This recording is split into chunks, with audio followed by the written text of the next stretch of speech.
காலையில எந்திரிச்சோடனே நம்ம குழந்தைகளுக்கும் சரி, நம்மளோட ஹஸ்பண்ட்ஸ்க்கோ, நம்ம வைஃப்ஸ்க்கோ நம்ம வந்துட்டு என்னென்ன கொடுக்குறோம்? Coffee, tea. நான் வந்துட்டு புரோட்டீன் ஷேக் குடிக்கிறேன், பூஸ்ட் குடிக்கிறேன், ஹார்லிக்ஸ் குடிக்கிறேன், மைலோ குடிக்கிறேன். ஓ மை காட், எல்லாத்தையுமே ஸ்டாப் பண்ணிடுங்க. நாளையிலேருந்து உங்கள் வீட்டில் வந்துட்டு இந்த அழகான ஜூஸை நீங்கள் ட்ரை பண்ணுங்க.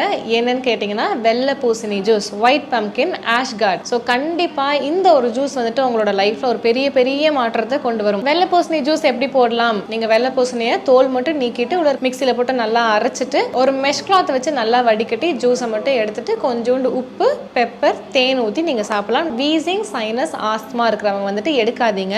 ஒருவேளை எடுக்கிறீங்கன்னா அதில் கொஞ்சம் பெப்பர், இந்து உப்பு ஆட் பண்ணி எடுங்க. இதை எடுத்துட்டு ட்ரை பண்ணுங்க. இல்லாத உங்களுக்கு ரொம்ப கஷ்டமாக இருக்குது, எனக்கு வீசிங் ஜாஸ்தியாகுது, சைனஸ் ஜாஸ்தியாகுதா, நீங்கள் எடுத்துக்க வேண்டாம். மற்றபடி எல்லாருமே ஆக்சுவலாக இப்போ பிரெஸ்ட் ஃபீடிங் மதர் அது இதுன்னு ஏகப்பட்ட கேள்வி.